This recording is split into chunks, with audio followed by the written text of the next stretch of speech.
It's about hope and determination, but it's also very much about loss and about how you deal, how you cope with that loss, and how the three different people cope with the way they have to survive and carry on.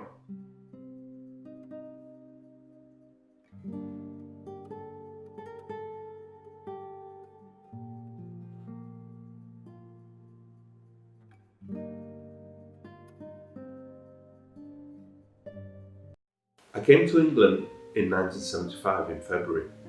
I was 11 and a half years old. On 11th September 1973, there was a coup in Chile.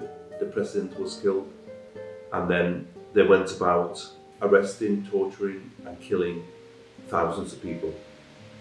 My father was a member of the Chilean government. He was arrested in the middle of the night, and then we didn't see him for about 3 months. Anybody, we didn't know where he was, whether he was alive or dead.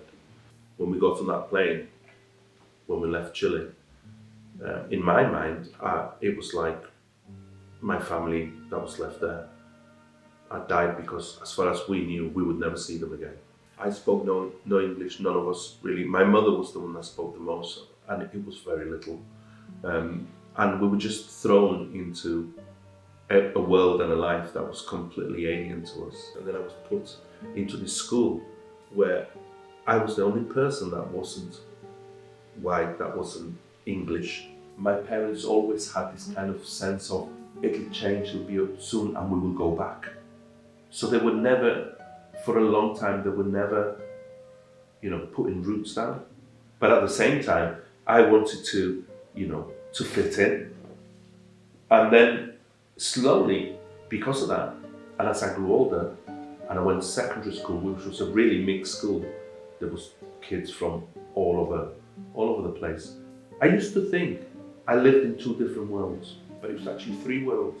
I wanted to know everything about what's on the charts, so I could talk about those songs and that music, so I could connect with English people. So I found a knowledge of the music, of British music, because of that. Then there was my group of friends where we talked about all kinds of things, and we learned from each other's culture. And then there was the third culture, which was the Chilean culture, which was what my family was about, and what the Chilean community and people surrounding the Chilean community, so people of the Chilean Solidarity Campaign and all that kind of stuff together. It took me a long time to actually come up with who I am, because I am all of those things. I'm not either one or the other, I'm all of them. And it took me decades to be happy. The loss of my mother's mother was kind of surreal, and I didn't truly feel it until I went back in '94, although she had already been dead for near on 10 years. And since then, I have lost a number of friends and people, very close friends, and that kind of loss is different. But I guess in a lot of ways, it's not defining in the way in which losing your country, losing your life that you've lived, losing your sense of what you're about, your identity, because that's what you lose. Ay, ay, ay, me querís, ay, ay, ay, me querís, ay, ay, ay.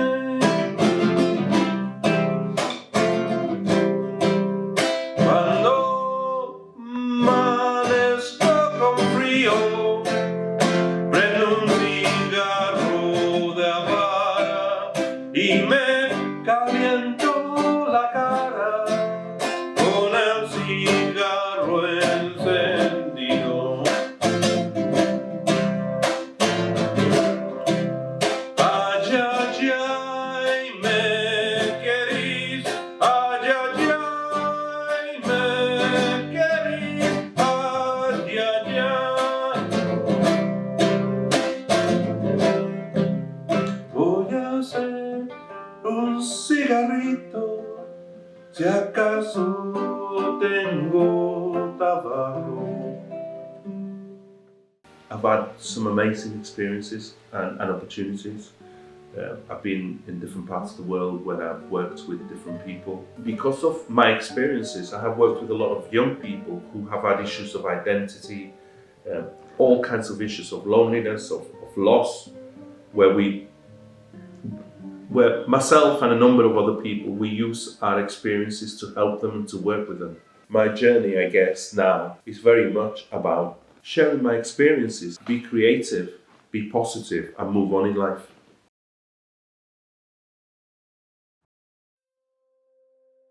To go now, telling her to rest, to sleep. She took her last breath and then she died on me. I've just been through one of the worst days of my life. My older sister, Annie, passed away. So Annie was 14 when I came along, and since that day we've just had an amazing bond. She took me everywhere with her. Early on, I found the strength from somewhere because Anne was speaking to me about her not being here.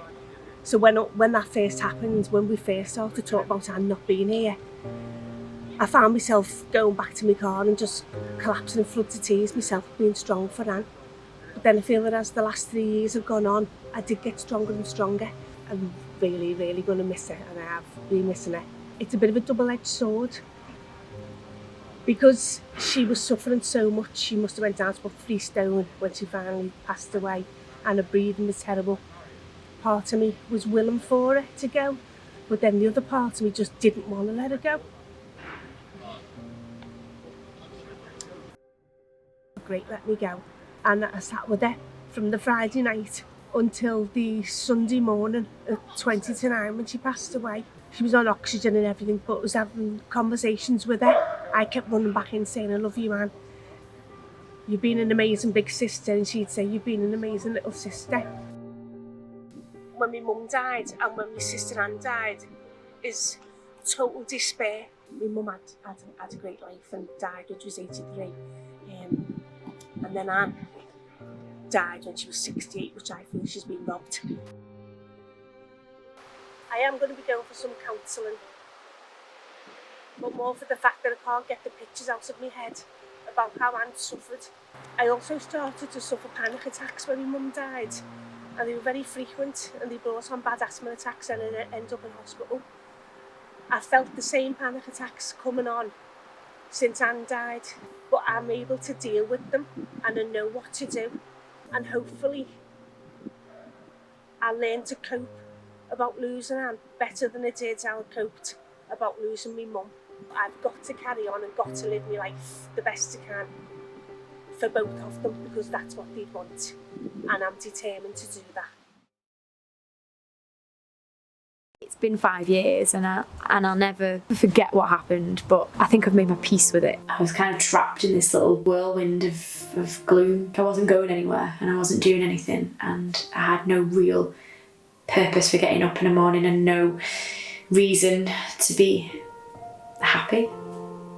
So it was 2012-ish and I was having ongoing gynecological issues. My womb isn't positioned the same as everybody else's. Mine's what they call severely retroverted uterus, which is a very fancy way of saying it's tilted really, really back. They said to me there and then, you'll struggle to conceive. If you do manage to conceive, you will struggle to carry the baby to full term. It was about a year and a half later, so we're at the very, very end of 2014, and at this point I was in a relationship and with someone who I thought at the time was a really good person.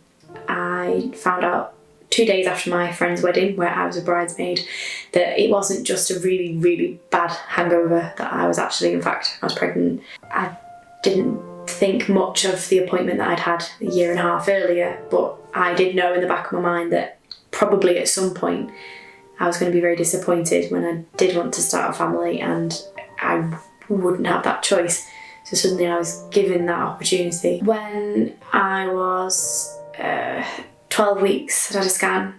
That was fine. I told people knew, but not a lot of people. And I think that was mostly because of the circumstances around the father of the baby, who I told that I was pregnant, and he asked me to have an abortion, and I said no, and I've never spoken to him since. A week and a half later, I was in work and I had some little bit of stomach ache, but not really anything out of the ordinary. You generally tend to get quite a few twinges and a few niggly pains anyway when you're pregnant.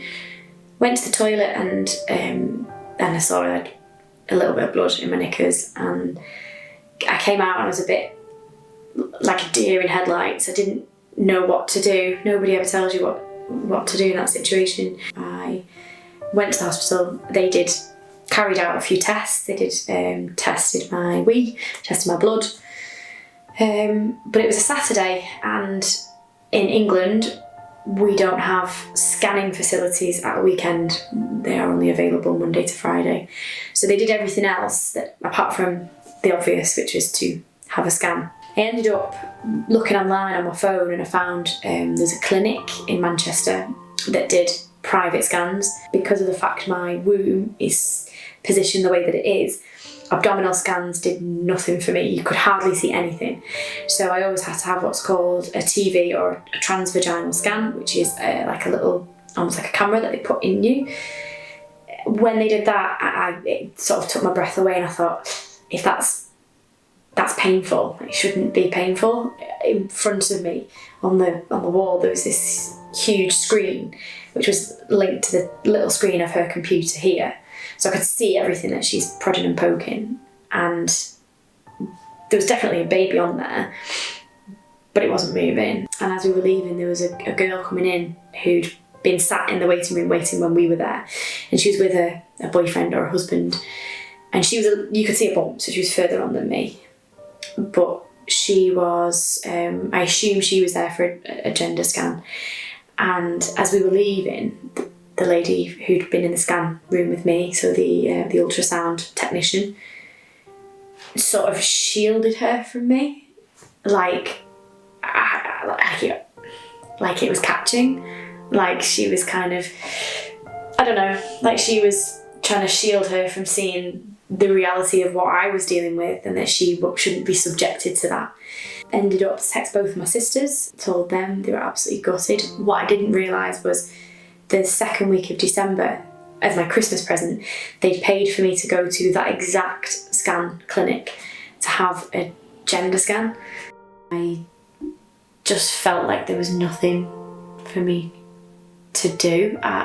My head wasn't in the same place as everybody else's. My heart definitely wasn't. I don't really remember anything from that 2 months, from kind of like the 11th of November onwards. I don't really remember it. It's kind of a blur. Things have changed a little bit. I'm actually at a point now where I'm really happy. I published a book. The story is about Beth Maguire. She's been abducted from school, and her body is found 2 days after she's gone missing.